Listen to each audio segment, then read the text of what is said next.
Alhamdulillah, wassalatu wassalamu ala rasulillah, Sayyidina Muhammadin wa ala alihi wa sahbihi wa wala. The first thing I'd like to say is don't believe him. Do not believe any word he just said.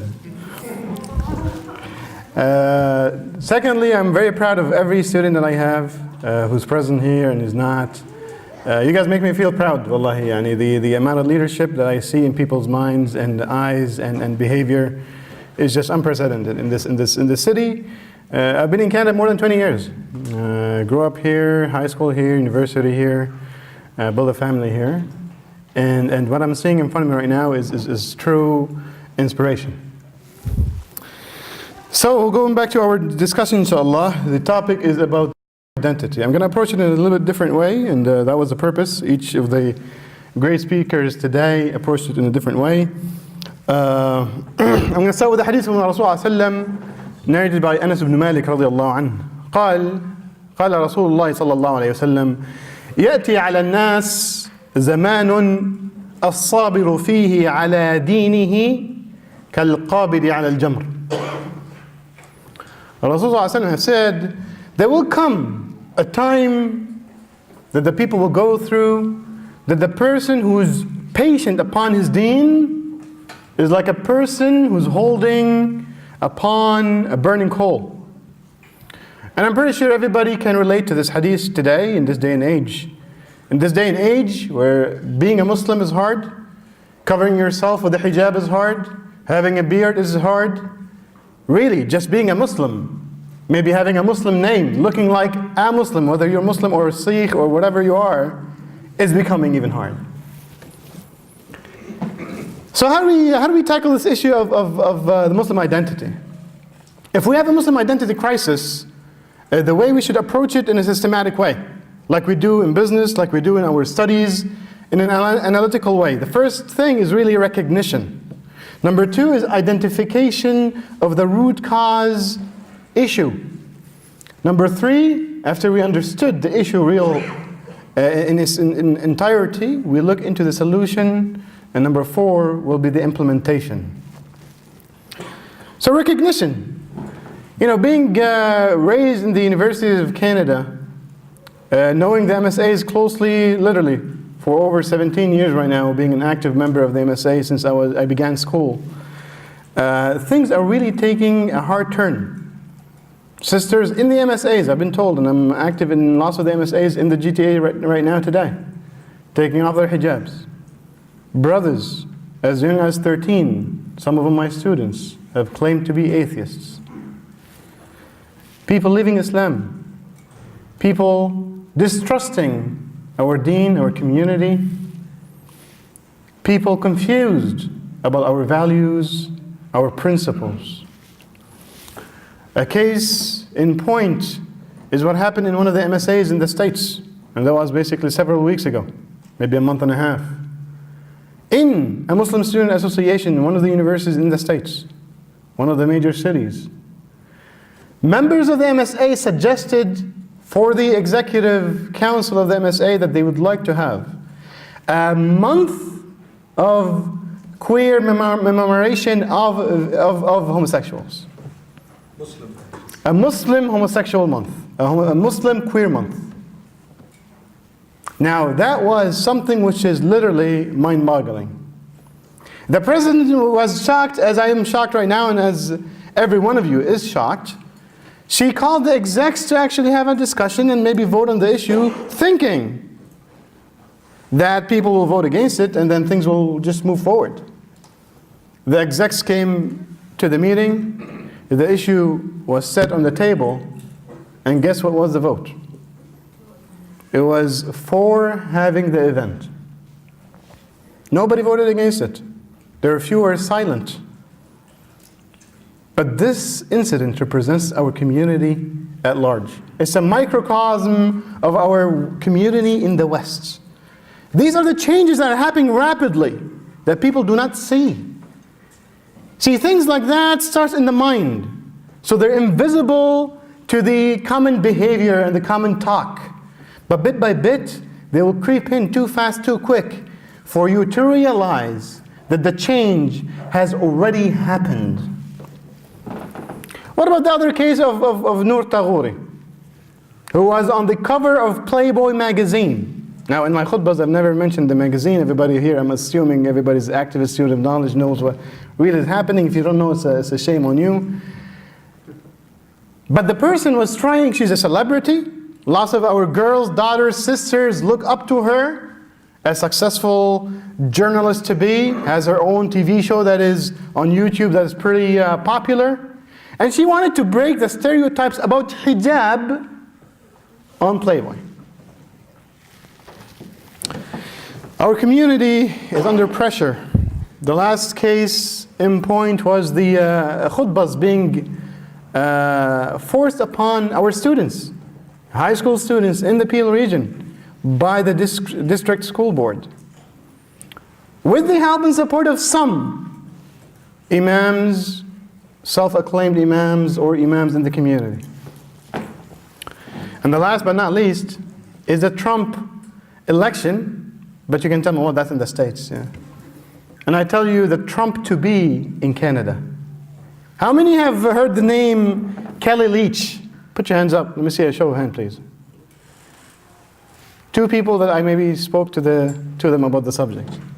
If you don't know Kelly Leach, then this is our problem. She's one of the contenders to be the leader of the Conservative Party, and she is a Trump in Canada. So this is recognizing the issue. Let's go through a quick analysis, and Brother Feras already touched upon this a little bit. Every society, every system of life has a set of values. And that system or that society would do its best, if it was a lively society, to propagate its own principles, values, and views about life. And the Western society that we're living in is no different. Is it a lively society? It is, we have to admit. They are very active, hyperactive in promoting their value system.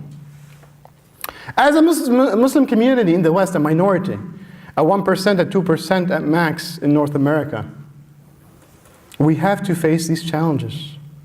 And our biggest challenge right now is being able to either maintain our identity or basically assimilate, as Brother Feras said, and become half Western, half Muslim. I don't know what you call that.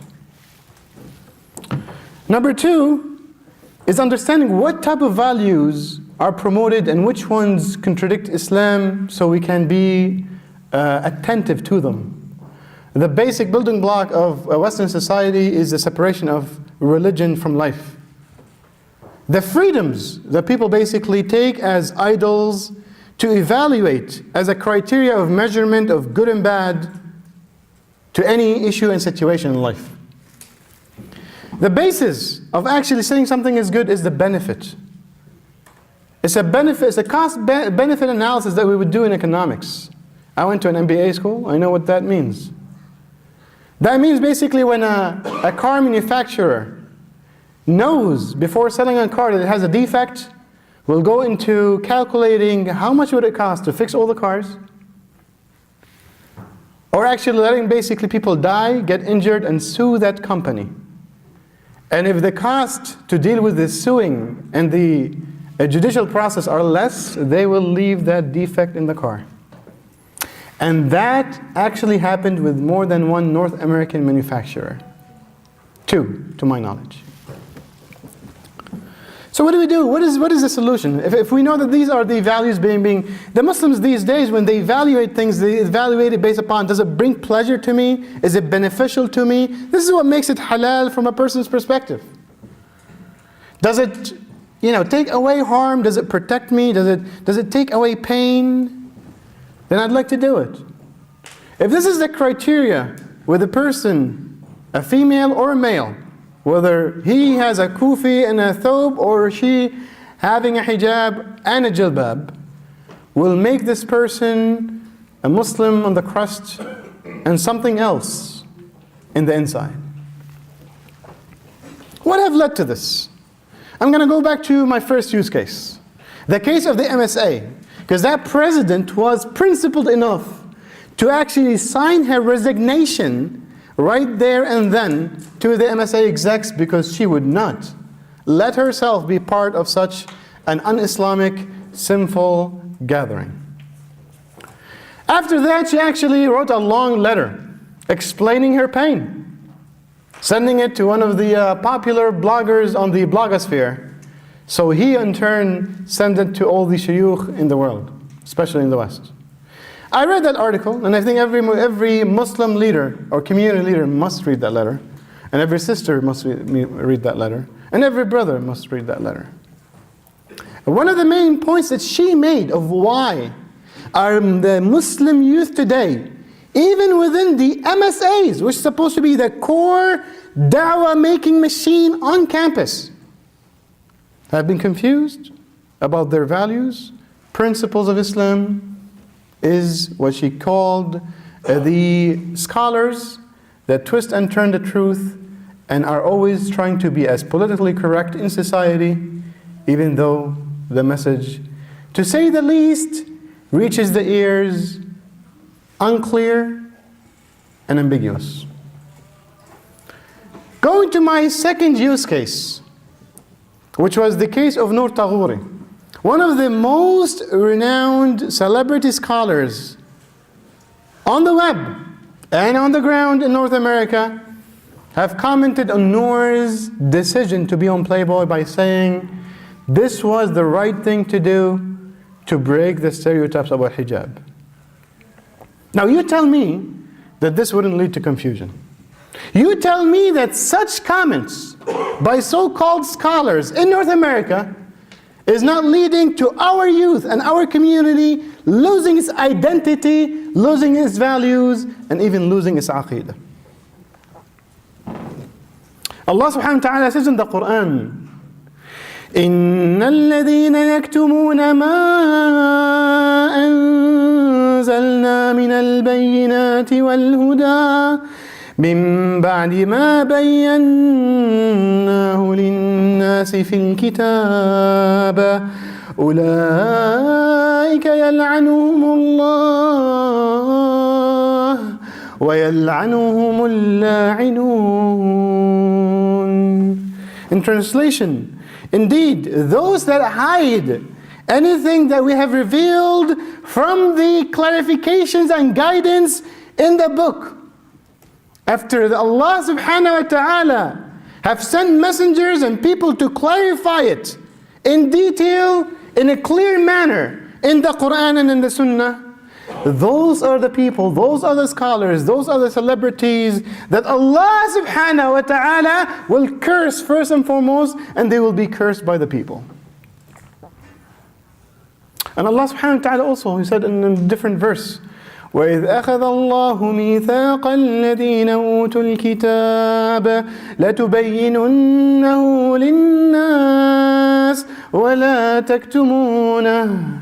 Allah have taken a covenant from the scholars of the book, from the people of the book, and the knowledgeable people of the book, that they have a covenant with Allah to clarify the message of Islam clearly, completely, without any unambiguity. But we see lots of our scholars breaking that, just because of the pressure, just because they want to be politically correct.